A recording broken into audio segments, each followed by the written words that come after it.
In the rolling hills of Victoria, where the earth once shimmered with gold, there stands the silent skeleton of a mansion. Its roof has fallen, its gardens have gone wild, and the echoes of laughter have long faded. This was once the grandest home in the district. Sebastopol Mansion, the pride of a man who believed his fortune would last forever. But gold never shines for long. The story begins in 1854, in the heart of Australia's gold rush. Men from every corner of the world came to Ballarat with nothing but a shovel and a dream. Among them was William Harper, a Scottish immigrant who struck gold.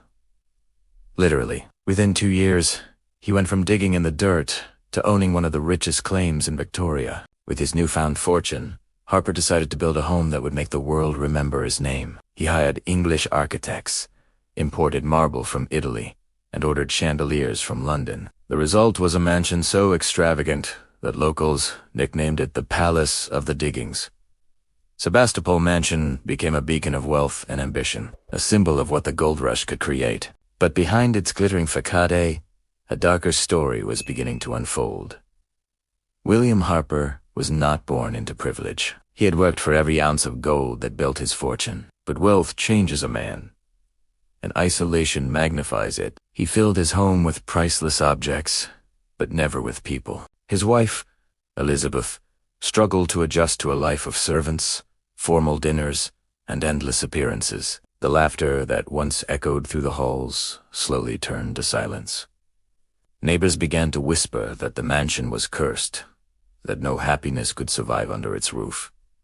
Then came the fire. It was a summer night in 1878. A single candle, forgotten in the drawing room, sparked a blaze that tore through the house like a storm. By dawn, half of Sebastopol Mansion was gone. The grand ballroom, the library, the heart of the home. William rebuilt it, of course. He had the money. But something had changed in him. He stopped hosting gatherings. He dismissed half his staff. He spent long nights pacing the charred remains of the East Wing, staring into the dark. Some said he was haunted by guilt, others said he saw something in the flames that night that he never spoke of again. By the turn of the century, the gold was gone. The mines dried up, and with them, Harper's fortune. Taxes rose, workers left, and the estate began to crumble. Elizabeth passed away quietly in 1903, and William followed 2 years later. When his relatives came to claim the property, they found only dust, cobwebs, and silence.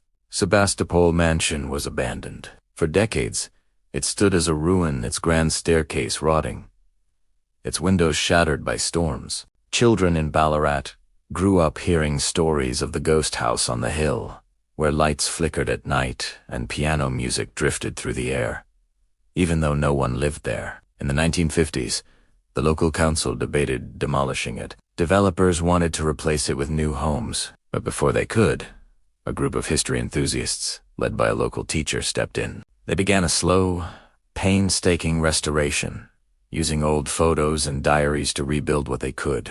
They couldn't save everything. Parts of the mansion were too far gone, but they saved enough for the world to remember what once stood there. Today, the Sebastopol Mansion stands as a museum of sorts. Visitors walk through the preserved West Wing, where faded wallpaper still clings to the walls. They see the grand staircase rebuilt with original timber, and in the burned-out East Wing, nature has reclaimed its ground. Vines climbing through the windows, sunlight spilling where a ceiling once was. It's a haunting reminder that everything built on gold eventually returns to dust. William Harper's story is not unique. Across Australia, hundreds of men rose and fell with the promise of gold. But Sebastopol Mansion remains one of the few places where you can still feel that history, where wealth, ambition, and loss are written not in books, but in stone, timber, and ash. The house may never return to what it once was, but in its silence, it tells a truth that echoes through time, that fortune is fleeting. But stories endure. If you love discovering forgotten mansions, lost empires, and the ghosts of history that still walk among us, subscribe to Forgotten Mansions and join us as we bring Australia's hidden past back to life, one house at a time.